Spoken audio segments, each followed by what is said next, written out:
Hi hello welcome to the pepper cooking ചാനലിലേക്ക് എല്ലാവർക്കും സ്വാഗതം. ഇന്ന് ഞാൻ ഉണ്ടാക്കാൻ പോകുന്നത് ഒരു സ്നാക്ക് ഐറ്റമാണ്. അതായത് നമുക്കൊന്ന് ബ്രെഡ് പൊരിച്ച് നോക്കിയാലോ. പഴംപൊരി പോലെ തന്നെ നമുക്ക് ബ്രെഡ് നല്ല അടിപൊളിയായിട്ട് ഒന്ന് പൊരിച്ചെടുക്കാം.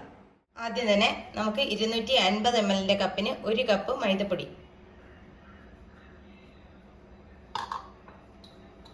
ഇതിലേക്ക് ഒരു 1/4 ടീസ്പൂണോളം മഞ്ഞൾ, അതുപോലെ തന്നെ ഒരു 2 ടേബിൾ സ്പൂൺ പഞ്ചസാര.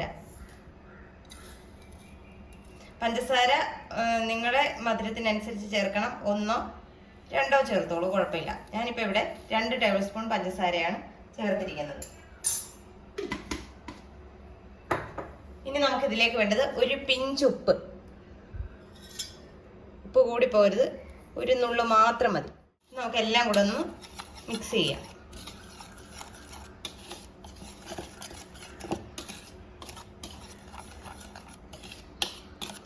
ഇനി ഇതിലേക്ക് നമ്മൾ കുറേശ്ശെ വെള്ളം ഒഴിച്ചു കൊടുക്കണം.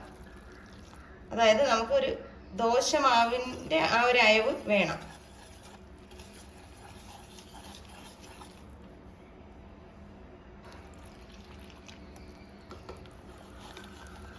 നമ്മൾ നോക്കി മാത്രമേ വെള്ളം ചേർക്കാവുള്ളൂ.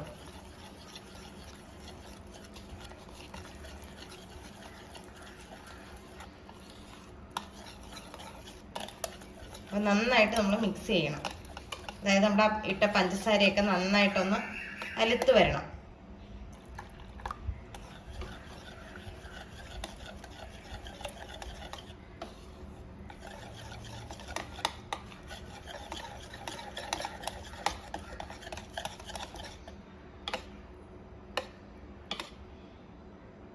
ഈ ഒരു കൺസിസ്റ്റൻസി മതിയാവും. ഒരുപാട് ലൂസും അല്ല, ഒരുപാട് കട്ടിയിലും അല്ല.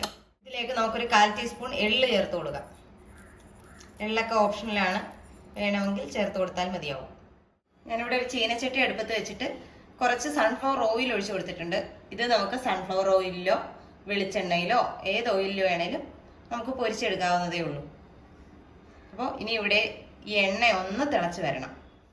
ഞാനിവിടെ പൊരിക്കാനായിട്ട് ഒരു 8 കഷ്ണം ബ്രെഡാണ് ഇവിടെ എടുത്ത് വെച്ചിട്ടുള്ളത്. അപ്പോൾ ബ്രെഡിൻ്റെ ഈ ഭാഗങ്ങളൊന്നും ചിലർ കഴിക്കാറില്ല, മാറ്റി വയ്ക്കും. പക്ഷെ ഇതൊന്നും ഒരു പ്രശ്നമല്ല, ഇതൊക്കെ നമുക്ക് ഉപയോഗിക്കാവുന്നതേ ഉള്ളൂ. ഈ അരികൊന്നും ചെത്തിക്കളയണ്ട. നമ്മൾ ഇങ്ങനെ തന്നെയാണ് നമ്മുടെ ബ്രെഡ് പൊരിച്ചെടുക്കാൻ പോകുന്നത്. ഇവിടെ ഈ ബാറ്ററിലേക്ക് ഒരു കഷ്ണം ബ്രെഡ് എടുത്തിട്ട് തിരിച്ചും മറിച്ചും ഒന്ന് ഡിപ്പ് ചെയ്ത് കൊടുക്കുക. ഡിപ്പ് ചെയ്തതിന് ശേഷം നമുക്ക് എണ്ണയിലോട്ട് ഇട്ട് കൊടുക്കാം.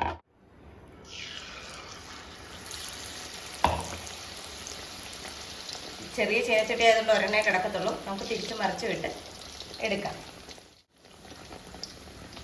നമുക്ക് അന്നേരം തന്നെ ഒന്ന് മറിച്ചിട്ട് കൊടുക്കാം.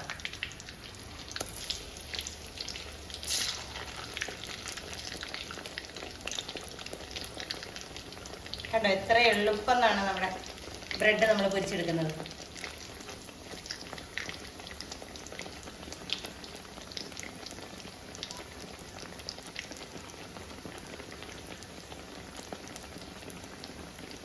നിങ്ങൾക്ക് വലിയ ചീനച്ചട്ടിയാണെന്നുണ്ടെങ്കിൽ 1 കൂടുതലിട്ട് പൊരിച്ചെടുക്കാം. ഇല്ലെങ്കിൽ ചൂട് കട്ടിയുള്ള ഉരുളിയാണെന്നുണ്ടെങ്കിൽ 1 കൂടുതൽ ബ്രെഡ് നമുക്കിതുപോലെ പൊരിച്ചെടുക്കാം.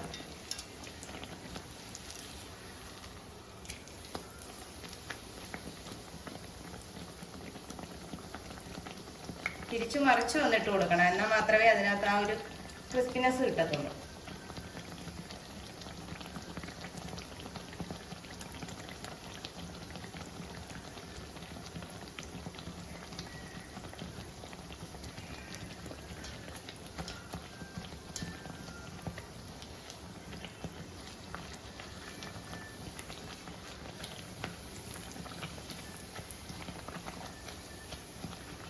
ഇടയ്ക്കിടയ്ക്ക് നമ്മൾ ഇത് വെച്ച് ഇങ്ങനെ ഒന്ന് ഓരോ സൈഡും ഒന്ന് മുക്കി കൊടുത്താൽ മതി. അപ്പോഴത്തേക്ക് അത് പൊങ്ങി വരും.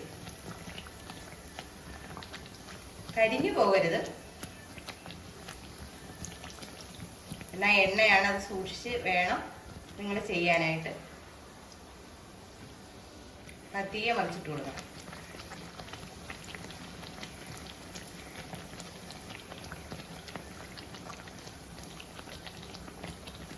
ഇനി നമുക്കിതൊന്ന് കോരിയെടുക്കാം.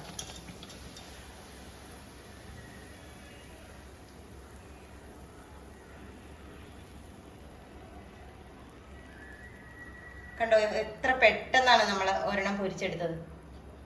നമുക്ക് ഒരെണ്ണം കൂടെ ഞാൻ ഇതുപോലെ കാണിച്ചു തരാം. ഒരുപാട് നേരം അത് കുടിക്കാൻ വേണ്ടിയിട്ടൊന്നും നമുക്ക് നിൽക്കേണ്ടതില്ല. ബ്രെഡ് ഒന്ന് ജസ്റ്റ് ഒന്ന് എണ്ണയിലിട്ട് ഒന്ന് പൊരിച്ചെടുത്താൽ മതി. ഒരുപാട് കുതിർന്നു കഴിഞ്ഞാൽ നമ്മുടെ ബ്രെഡ് ഒടിഞ്ഞു പോകും. അറിയാമല്ലോ ബ്രെഡ് നനവ് തട്ടിയാൽ എന്താ സംഭവിക്കുകയെന്ന്. അപ്പോൾ നമ്മുടെ രണ്ടാമത്തെ ബ്രെഡും നമ്മൾ പൊരിച്ചെടുത്തിട്ടുണ്ട്. അപ്പോൾ എല്ലാ ബ്രെഡും നമുക്ക് ഇതുപോലെ ഒന്ന് പൊരിച്ചെടുക്കാം. അപ്പോൾ നമ്മുടെ ബ്രെഡ് പൊരിച്ചതെല്ലാം ഇവിടെ റെഡി ആയിട്ടുണ്ട്. അപ്പോൾ ഇതെല്ലാവരും ഒന്ന് ട്രൈ ചെയ്ത് നോക്കുക. വീഡിയോ ഇഷ്ടമായാൽ ലൈക്ക് ചെയ്യാനും ഷെയർ ചെയ്യാനും കമൻറ്റ് ചെയ്യാനും മറന്നു പോകരുത്.